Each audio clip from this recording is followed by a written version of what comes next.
Okay, so thanks, Bill. We can start. Short marketing slide. We must hurry up a little bit. We are mainly only doing Oracle security, and up to now we found more than 350 vulnerability in Oracle products. And at the moment we have 50 open security bugs in different versions of Oracle available. The oldest, still unfixed bug is from 2003, and I hope Oracle will fix this sooner or later. In this presentation, you will learn how to disable security features like or bypass features like database vault, virtual private database. You will learn how to run operating system commands by creating a table containing an exclamation mark IM minus RF. That's possible in some cases. You will learn how to abuse features like transparent data encryption, anti-forensic tricks, and so on. Before we start, a little bit Oracle basics. I'm not sure if I give presentations. Most of the attendees are not experts, so I do 2-3 minutes a recapitulation how to hack unprotected database. Because from my experience, most of the databases out there are unsecure, and normally you don't need these advanced tricks to hack databases. As a rule of thumb, 8i, 9i databases are less secure than 10G or 11G. And the most common problems in Oracle are unsecure 8i, 9i TNS listener, weak or default passwords, missing Oracle security patches, and unsecure customer and third-party code. And for all these most typical problems, Oracle is not responsible because it's the task of the customer to do this. On the other hand, it's not so easy to change the passwords, to apply the patches, because it takes time, so it's not necessary in Oracle. The biggest problem in the meantime is custom code from the customer or third-party companies, because Oracle invested a lot of time to make the the Oracle packages more secure. They're not 100% secure, and even in new databases like 11G, there are vulnerabilities, and they are easy to find. For the next few slides, I compiled everything in a small PDF file, so with 5 pages you have everything to hack most of the databases out there. Okay, that's a problem if you export stuff.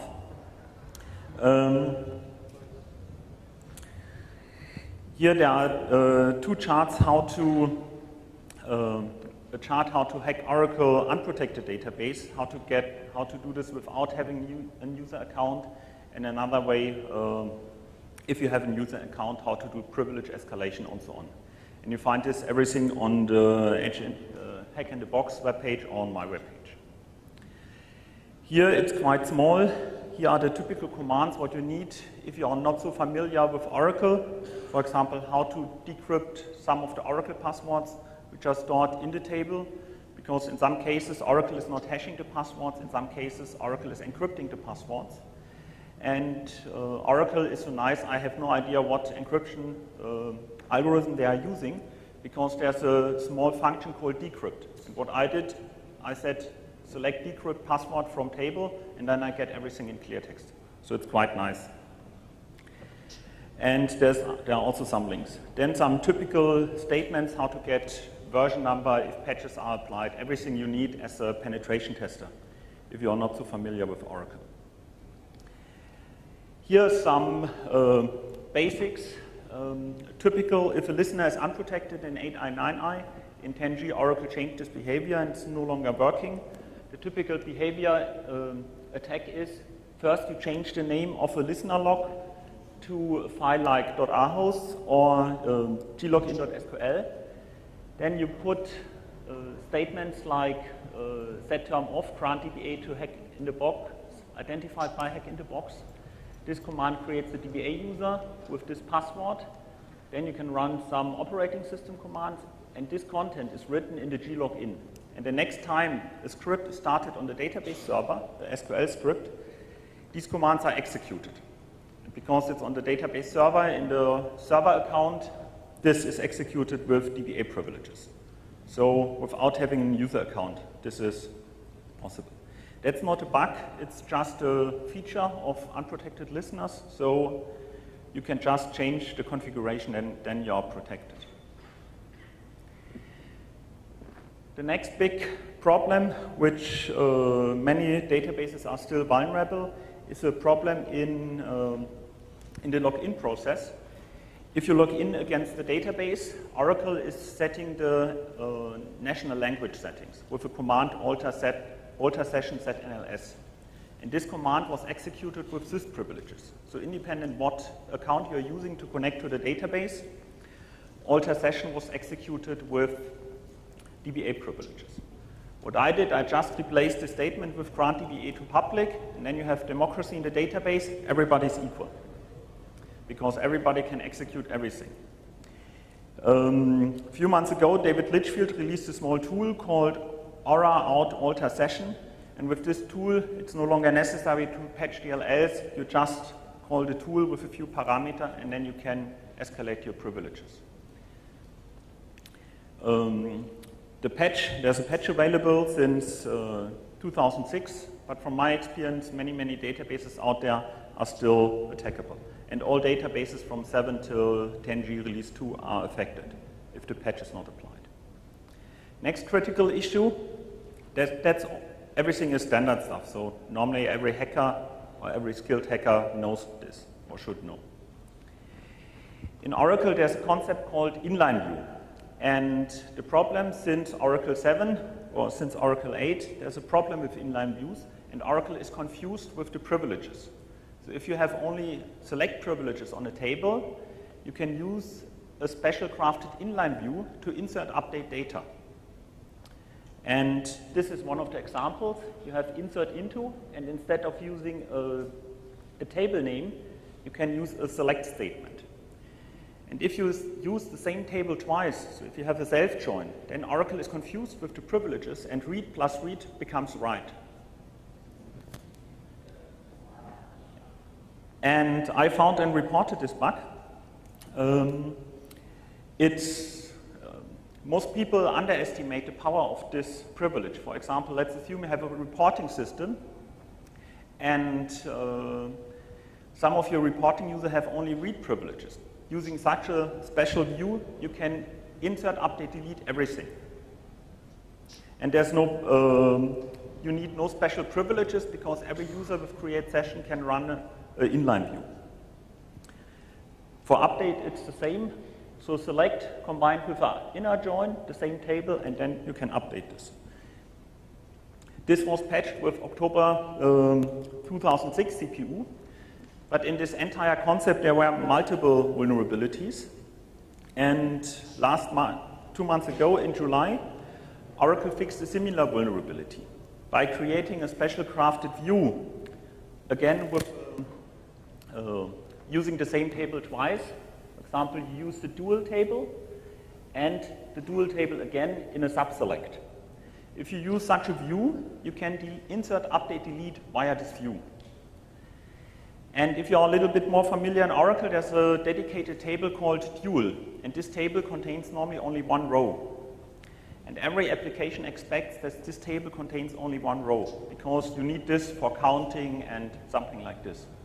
By using this view, it's possible to delete or to insert a second value. In this case, Oracle returns the same value twice, and your database will not work properly anymore. And up to Oracle 10G release 1, every user with the connect role has the right to create a view. And this was patched with the July CPU mid of July. Then some basics, how to do privilege escalation. Normally, in the beginning, it was necessary to have a procedure, and you created a procedure F1, and you use the parameter outID current user. And in this case, this procedure is executed with the privileges of the caller. So if user sys is calling this procedure, sys is allowed to do this grant DBA to public, and the function is working. If you are an unprivileged user and you try to call this function, you get the error message, insufficient privileges. So the first step of the exploit is creating this function. And in the next step, you are executing a procedure, and here you inject the function we created before. And this function f1 is executed as user sys. So user sys is allowed to do privilege escalation, and after running this, you have DBA privileges. So this was the old syntax. This was necessary to have a create procedure privilege. And at the Black Hat Federal this year, David Litchfield came up with a new idea using DBMS SQL. The big advantage of this approach, you don't need additional privileges. The idea is you create a cursor, a precompiled statement, and this precompiled statement returns a number. And this precompiled cursor can be executed with the command dbms sql.execute, and then you pass the number of the cursor. Because even if you open the cursor and if you don't close the cursor, it's still visible. And here it's similar, and1 equal dbms sql.execute, and then you execute grant DBA to public. And this is the basic technique which can be used to become additional privileges in Oracle. Not only with Oracle packages, also with self-developed custom packages. And after running this exploit, a nice trick is to run the command zroll-dba. In this case, your current session becomes DBA privileges. And if you revoke DBA immediately from public again, your current session has DBA privileges, but it's no longer visible in the privilege table in the database. So even if you run a check who has DBA privileges, you don't see that the current user has DBA privileges, because it's only on session level. That's the same exploit with some IDS evasion. Here I'm using the translate command to do a simple Caesar encryption, and here this in red is grant DBA to public. If you have an intrusion detection system like Snort, you can bypass the check. So this is the end of the basic stuff. Now we are coming to the more interesting things. You saw there are a lot of possibilities to hack an unprotected, unpatched database, and applying security patches if you have default passwords is also a waste of time. Because in many databases you can connect dbsnmp/dbsnmp, and then you have everything. But there are some customers, they are hardening their databases. They choose strong passwords, they apply the patches, and so on. And even then, it's possible to hack the systems. And in the next slides, I will show how it's possible to do this. There are always mitigations and possibilities how to reduce this risk, but you should think about it. Probably the easiest way to hack protect the database with super strong passwords, auditing, and so on, is the workstation of the DBA or the developer. It works for all databases, and it's not a vulnerability, it's a feature. You don't need username or password or credentials. And typical attack vectors is you use a USB U3 stick, or you have a browser exploit, or you have physical access to the workstation of the DBA. Most of the database attacks are done by insiders. For example, during the coffee break, someone sees that the PC of the DBA is not closed, not locked, and then he can modify a file. And the simplest way to do this is a file called glogin or login.sql. This file, everything in this file is executed after logging in against the database.